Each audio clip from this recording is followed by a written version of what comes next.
This one comes from Grant. You may have to help me out here. Okay. Grant says when you're running some, is it 6/4 lines? Yes. Some 6/4 lines, what's more important to you, consistency or speed? What do you have to say to Grant? My experience tells me that consistency is going to be better because of the better result from the lumber side. Although there is a fine line between production and quality, but I think your quality of the lumber, the material you get, will far outweigh any losses in production. There's some of my guys that have told me they've went to smaller operations and actually slowed the speed. If they're running like a diesel engine or something for their sawmill, they'll slow that down so it'll cut better, because sometimes you can't feed fast enough for the saw design. So it's really a long, drawn-out answer. But if you slow down and have better quality lumber, that's going to be a better alternative than going faster, because you only have to lose one board out of 10. That's 10% of your production's already wasted. So if you think about it in those contexts, make the best quality product and then try to do it as fast as possible. This kind of leads into our new yield analysis and quality control program. Is that something that you would do, slow it down so you could see how it's being processed? Well, it depends. We do see this a lot where the process is over-engineered for the amount of material they can get through, or vice versa. It's under-engineered and they're trying to force more material through. Through our programs, we're able to identify those problems. So you're exactly right that we have a really large program, and it's broken into several segments, but we have, on average, help people to recover around $400,000 annually. And that's money that is there that they're not capitalizing on. It's either going out in waste, or, and most of the time it is waste, or they're recovering through chips and other areas, but it's still not the lumber that they expected to get. And that's an underestimated value in my opinion. So I just think that, looking at the whole process, identifying, are we actually maximizing the value through each machine? And that's what our process does. And you can, like you said, it can save hundreds of thousands of dollars. And that's yearly. Yes. Because once you figure out where the money's going, then you continue that process. And right. Continual process improvement is the way you build a business anyway. You should always start out with a business or a model, and then you continually improve. That's what makes you into a mega corporation someday. Yeah. This one comes from Richard. If you have a question, you can drop it in the comment box. But Richard asks, what exactly is trim wane as opposed to edge wane? It sounds like some information taken from a report that I supplied. And what that is, and it's one of the processes we're using in our quality control, is to identify which part of a single board should have been changed. Should they have edged it more, or should it have been trimmed more?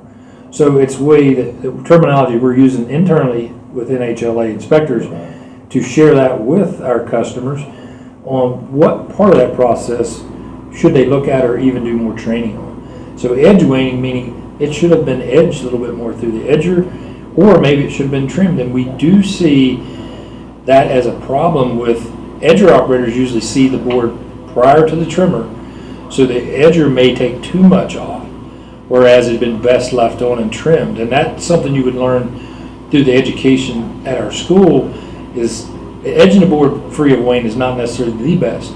Sometimes shorting the board up and still making the limitations may be a better avenue, and it's a better board.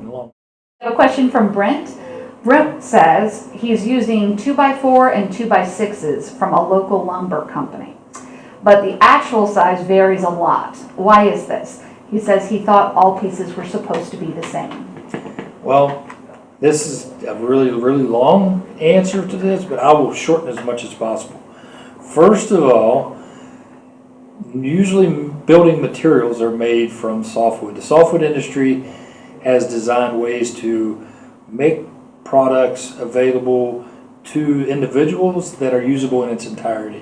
Where the hardwood industry's typical focus is for more secondary process market. So it will go to a manufacturer making flooring or chairs or for other furniture, what have you.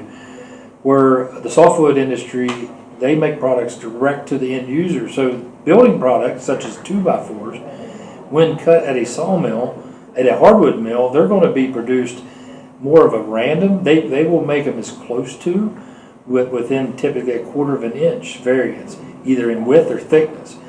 Where softwoods are set up to cut 2 at 2 before, and then it's surfaced. They are actually cut a little bit smaller than that, but the market has absorbed or has gotten used to an 1.5 inch by 3.5 as a marketed 2x4. Where the hardwoods, if you order a 2x4, it will be 2 inches by 4 inches, probably a little bit heavier, because it has not been processed for the end user yet. It's still raw material. So between the raw material and more of a finished good, that's the difference.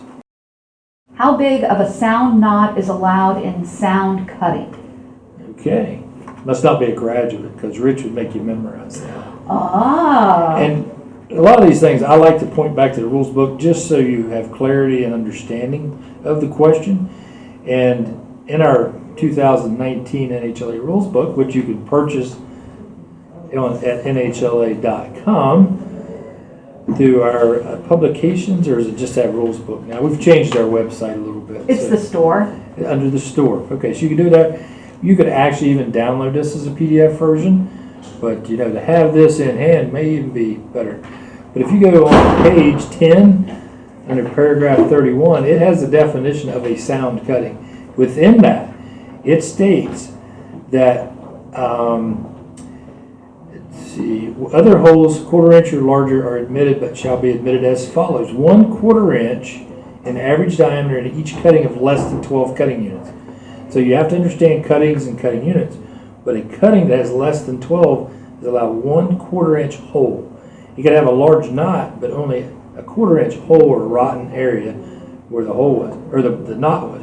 Or it could have 2/4 inch or 1/2 inch in any cutting over 12 cutting units. So for each 12 units, you could have another 1/2 inch hole or knot, unsound knot. So I hope that answered it. So in general, it's not very big of an unsound knot that you can have. But a sound knot could be any size as long as it has structural integrity. He asks, how do you determine where the edge of a knot is?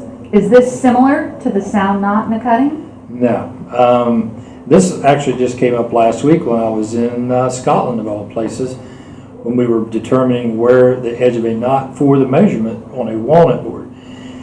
It's really no defined thing in the rules book, but every month I write articles and I try to incorporate in questions that people have asked. And one of the things that come up even from the national inspectors is where do you definitively measure a knot? And the way I look at it, and the way that's explained to the national inspectors and from my background in the finished goods, is we look for the end grain. If we can see the end grain of that knot, meaning you can see that cell from the end, that's where we would start. And a lot of people say it's that first annual ring. Well, that's not definitive either, because on a walnut board, many people that's been around walnut, the knot can be 3 times bigger than what the actual knot that we're going to measure. And we're looking for that end grain that's sticking up. When you pass that through a molder or planer or some knives cutting into it, if it can catch that and tear it out, then you have an unusable piece that for your furniture or your flooring. So we look at that end grain, and that's where I'm going to take my measurements.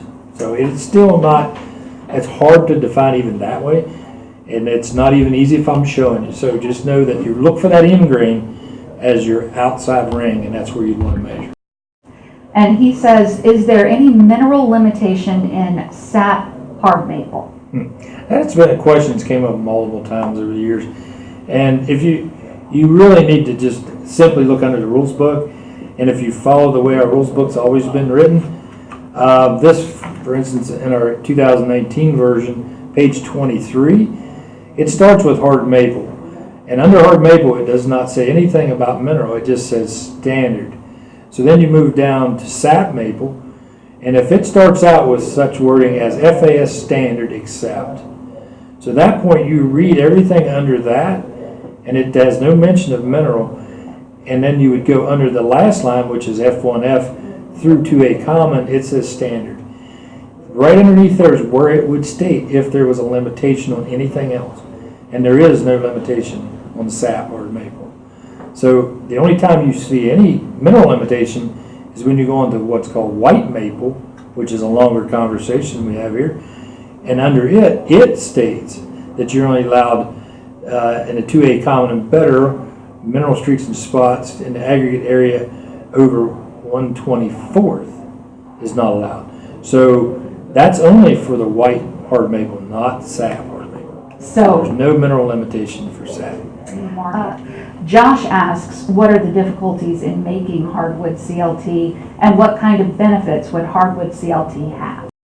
Benefits using hardwood over softwood is hardwood is stronger in most cases than softwood, and that being said, it would use less material to build the same buildings. Hardwoods would also have an advantage of being, I believe, a little more insulative than softwoods, and it would also be more even for sound insulation. For the cons of the hardwood, I'll take it back to what I was talking about with 2x4s. With the softwood, they typically will make 1x6s, 1x8s, 2x6s, 2x8, very uniform pieces of lumber coming out of their mills. Or hardwood's going to be random width, random thickness. Random width doesn't work as well when you're building panel products because you're constantly resizing the material. So one of the biggest hurdles, I believe, is going to be converting a typical hardwood mill into creating more of a finished good to create the material for the panels. The other thing is our hardwoods are typically not graded for structure, and the hardwood for the CLT panel is going to have to be graded a strength rating, and then it's used then again to another strength rating for the panels. So there is a couple of those, and the biggest hurdle we have at this time is even having acceptance from the building codes for the U.S. to accept hardwoods in the CLT panels. That's all to say that these can all be overcome and they can be something moving forward, but no one could argue with the fact that using wood in general is the best thing we can do for our environment. So I believe it's the hurdles worth overcoming and moving forward with this, and that's a personal and professional opinion.